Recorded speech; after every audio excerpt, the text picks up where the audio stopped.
We're transmitting. I don't know what that means. You might be able to see us, you might not. But we're going to transmit just for a few more seconds because I'm very unclear on if I should be talking right now. Are we pixelating? Are we good? Do we have viewers? Is Matt G on? Do we have Matt G yet? I'll wait for him. Hold on. There he is. All right, it's a live rapid reaction outside Rupp Arena. We have a big crew. You know Jacob, the star of last week's happy hour, by the way, for those that tuned into that. We have Jack, you know him from Sources Say. Brandon Ramsey joining us because we don't have enough on-3 voices, a basketball expertise that we don't have on many rapid reactions, but you know him from the website very well.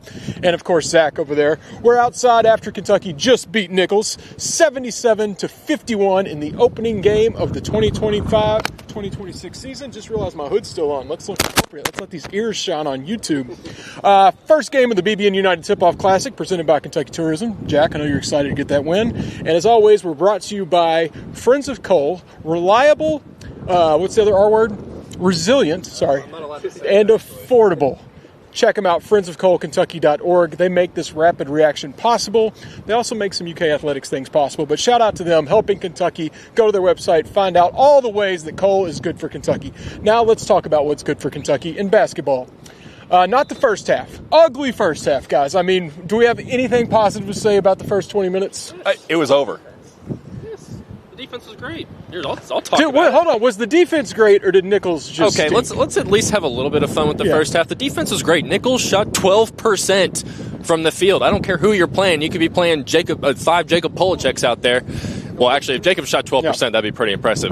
But regardless, 12 points overall, or 12% from the field. What, they have 14 points, 15 I think? points. 15 points for Nicholls. Come on, that's impressive. I know the offense stunk. They couldn't hit a shot. They looked like they had no idea what they were doing out there for about 18 minutes. But I don't care because I do care. But the defense was great. So a big props to them all around. That was kind of one of my things coming into this game. I thought we were going to see a good defensive performance, just a much better response against from the Georgetown game. We saw that. So big props to Kentucky on the first half defensive performance. I thought it was great, actually. Great job with Zach of polishing that up. I know a lot of you wanted to not have ESPN during that first half. I'm glad we moved on, though. Second half was beautiful, other than the defense. Shout out the defense and Nicholls being really bad. Immediate, 15-2 run to start the second half. All the cold shooting completely disappeared. Hit several of their first threes. Colin Chandler, I'll let you brag on him, even though I'm leading the fan club. Second half, 4 for 4 from the field. 3 for 3 from 3. And then, of course, the play of the night, Jack. The dunk. We don't celebrate on press row, but we celebrated. Oh, buddy. Sorry. I most certainly did. I think he's still levitating somewhere. I think he might be floating just to outer space right now. Colin Chandler, man, couldn't have played worse in the Georgetown game, getting starting point guard reps. And I think we all kind of were waiting for was that kind of the outlier, or should we expect this from Colin Chandler? And he started out rough today. We'll just throw that out there, and then just kind of slowly but surely started figuring himself out, and as he played more off ball, his confidence started growing and growing. He started making some shots, and then he decided to just put down the poster of the century that you will be seeing on SportsCenter Top 10 tonight. So shout out Colin Chandler. He needed it. Confidence needs to be at an absolute max for him, so for him to do that. But my kind of individual takeaway between those two things was, hey, Trent Noel seems okay, because that scared the everlasting crap out of me. We do not need anything added to that stupid injury report as things stand. I know Stephen was already doing a new documentary about the next injury series, so very glad that we don't have to add that to there's some What is all this chaos? Y'all calm down. We're doing a rapid reaction going on right now. But very glad Trent Noah is okay. He was working. He didn't play a second in the second half, but was working out with the trainers and gave a thumbs up to Mark Pope. So I think we're good there. We don't know what they said on the TV broadcast about him because we were here, but during halftime he was very active in the shoot-around. Didn't look to be bothering him at all, even though he didn't play. So we're going to assume he's good. Maybe they had a more official update during the broadcast. Brandon, I'll go to you. It just wasn't Colin Chandler after halftime. The entire offense seemed to hit another gear. Wasn't as much sitting around looking at each other. They were reacting, playing with some pace. What do you think Mark Pope said at halftime, or what do you think they actually changed to get into that mindset, or was it just truly a bad first half for that offense? Yeah, I'm interested that this might have been one of those half times where Mark Pope said a couple of the special words that he doesn't actually say, but sometimes he does say. But darn it! I think that yes, I mean you said it, the pace.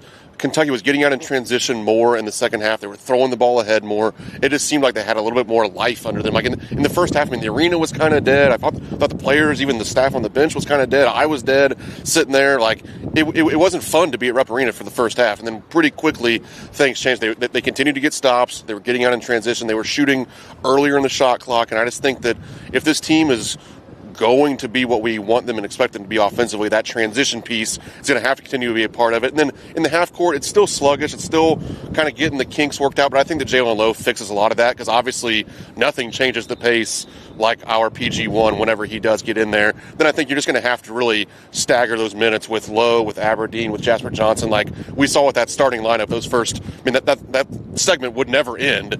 And without those three guys on the court, it doesn't look very good. So I think we need to limit the minutes of that first starting five, really make sure you have either Aberdeen, Lowe, Jasper Johnson, or maybe two of those three in there at all times, and this offense will look a lot better. Zach, Aberdeen didn't start. Played a little bit in the first half, but Pope didn't use him and Oweh much together. Then Yes. Aberdeen takes more on of a ball handling role, more minutes, playing with the first unit. And I think that's also a big reason why the offense looks so much better. It was just so important to have him. Yeah, with Trent Noah getting sidelined, like you said, it felt like he was okay at the end there. But with him getting sidelined, that pushed Aberdeen back into the starting lineup there. And like Brandon was saying, you just needed a guy to kind of get things rolling a little bit, pick the juice up, and that's exactly what he did. It obviously helped Colin Chandler playing a little bit more off ball. He got himself into a little bit of a rhythm, had back-to-back threes. Those were awesome. The second one was kind of like running, like leaning to his left from the top of the key. Really cool, really nice shots from him.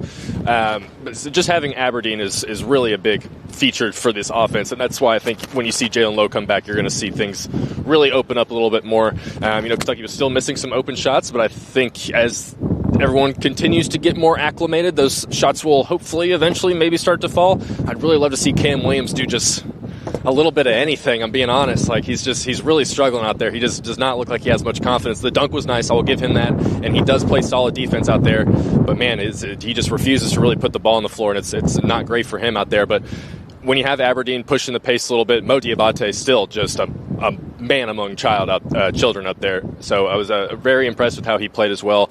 He's a guy that just is nonstop going. So once Aberdeen really set the tone there in the first half, they were off to the race. What was like a 13-2 run in the first few minutes. So much better second half. Even though I think the defense still allowed maybe like 45% from Nicholls shooting in the second half. But it didn't matter at that point because Kentucky shot 61% from the field in the second half. So when you're going to do that, you're going to be fine pretty much every time. But the free throws, holy hell. The free throws actually do concern me. Of anything of this entire 2 preseasons plus this game, the free throws are officially actually kind of a bit concerning, because you can be a bad shooting team and still shoot 60% from the free throw line, and this team is just struggling to do that right now. So would love to see that get fixed, but the second half was definitely much needed, and Chandler's dunk kind of built some energy into a building that, like Brandon said, was literally lifeless for about 35 minutes. It was still a quiet night for Williams, but I'm glad you mentioned his two-hand dunk in traffic. Without that, I don't think he did much of anything. We're bragging a lot on the offense, Jacob.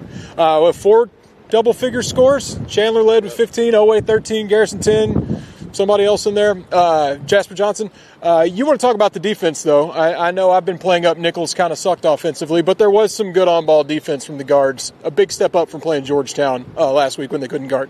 Yeah, I think like Colin Chandler got a lot of flack for that first half, but I think that he set the tone defensively.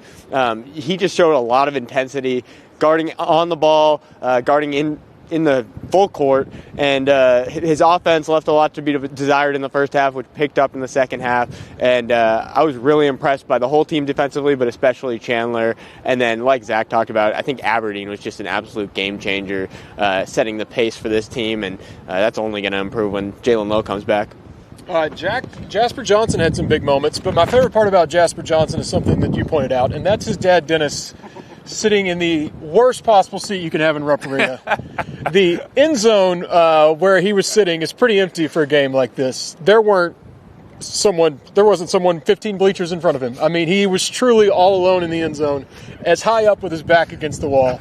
You know the Johnsons pretty well. You know there's parents that just can't sit, might not be able to sit with mom, might not be able to sit in the crowd. Is he just one of those guys where he's got to be off in his quiet place? There are helicopter parents, and there's parents that are literally helicopters at the top of the arena. Yeah, bless his heart, man. Like, he just can't take the intensity. It's not the intensity, but I think he just doesn't want to be involved. He wants to, stay at a distance, let Jasper do his thing. He's been like that. Watching him find corners of rooms at AAU events when you're packed in like sardines everywhere is just the funniest thing. But he finds a way. He just likes to have his space, have his distance, and watch Jasper. And he got to see quite a heck of a show. I felt bad for him. He missed the two first exhibitions because of. But he got to see Jasper play very, very well. His confidence just blows my mind, how he can just walk in and every shot looks great to him. It's the same kind of Rob Dillingham. Again, two totally different players, but it's the level of confidence and just pure trust in his own ability that, he's probably the most talented player on the team, all things considered. And I think, there are spurts of that now. It's about, can he do that every single game? And I think by the end of the year, he might play himself into first-round draft status. Do we think Dennis will just move down a little when Jasper starts playing? He's going to go more? further away. I mean, can he at least get in the front of the upper level? Like the seats that you get handed to for on a Christmas present, you're like, oh, thanks, Grandma. I'm glad to be in the building, but he's like, no, I want all of those. He just bless his heart. Bless his heart. The first parent to request a single ticket in the back row of section 241. We'll have to get used to that. He actually texted me beforehand and said, hey, do you have any extra media seats really over by you? Seats. Over by us, because we do have the worst seats in the building. We're so grateful. We're so grateful to have those terrible seats, but they are terrible, all things considered. He actually asked to sit with us because we are so far up. So shout out media seats. Yeah, get in here, Dennis. You can sit with us. Plenty of room. Moving forward, we got a 1-0 record. Moving on in the BBN United Tip-Off Classic presented by Kentucky Tourism. Thank you, Kentucky Tourism, for took off the together. 2 seed. That's right. Big win. Ranked 225 in Ken Palm. Woo. Took them down. Up next, we got Valpo coming up on Friday. Eastern Illinois and Valpo play tonight. I've not seen a result yet. 40-31 in the second half. Okay, yeah, later start there on Central Time. Brandon, moving forward, let's see. Zach mentioned free throws. We've talked about the defense has been pretty good. What's something you want to see get a little better as we go on? Obviously, Lowe getting back is the biggest thing they need. Yeah. Are there any smaller issues that need to improve? But I think what we talked about with kind of the half-court pace and getting the ball from one side to the other, getting into Kentucky's offense, we saw last year, the execution was so fun to watch on a possession-by-possession basis. I'm not sure we've really seen that, probably outside of some of the Purdue game. But then when we talked about the free throw shooting, obviously the three-point shooting is part of this discussion too. 7 of 27. That was 5 of 11 in the second half. Something I was talking to Steven about throughout the game really was Coach Pope and the staff, they're not stupid. They're not going to force feed this throughout the entire season. One of two things is going to happen. Kentucky's either going to start making more shots. You're going to get Trent Noah going. You're going to get Cam Williams going. Colin Chandler's going to have more nights like he had tonight. Or you're going to see them probably squeeze that number back down. It's not going to be 27 to 33s every night. If you're going 7 to 27, it's going to be finding the right threes and then attacking the basket more. So I'm worried about the shooting, especially the free throw shooting, but I think that some of it will kind of work itself out, and you'll just find other ways to execute offense. And that's one of the great things about this team. You have so much depth, so many good players. There are more than one ways to win games, and I think Kentucky showed that in both of the halves really tonight with a dominant defense performance and then getting the offense going a little bit. Yep, thanks to our audience back here. I see Steph, who calls the show occasionally. Tighten up, Steph. We'll get a win eventually. Jacob, I want to also turn to you before we go. We'll end the basketball talk, let these guys get to work. But, we have a very loyal YouTube audience. We know a lot of people that are watching right now. How are we doing on the mice? Let's. I know this isn't the place to talk mice, but I know there's a lot of concerned viewers right now. We will have an update tomorrow. I've got my guy Justin coming in to check on how the traps are doing, to close off all the entry points. We're going to have an update on the KS board, so be sure to go and subscribe to KSR Plus. Love that. Well, Kentucky's defense closed off all the entry points. The Nicholls offense tonight completely held them to whatever they held them to. I'm already completely forgetting the number. 44, 40-something, whatever it was. Great defensive effort, and the Cats turn it on in the second half. Colin Chandler is your MVP, as I said he would be. Second half a little better. Turning on. He's progressing. That dunk is already a Dunk of the Year nominee. But thanks for watching us here on the KSR Rapid Reaction outside Rupp Arena. It's really cold and chilly. My ears are probably red. And right now I'm going to head down the street and do the post-game show. So I got another hour of talking ball with you all. But thanks for watching this one. Got lots of stuff coming on the website too. We'll be back Friday night with Kentucky and Valpo in the second game of the BBN United Tip-Off Classic presented by Kentucky Tourism. We're presented by friendsofcoalkentucky.org. We'll see you next time. Go Cats!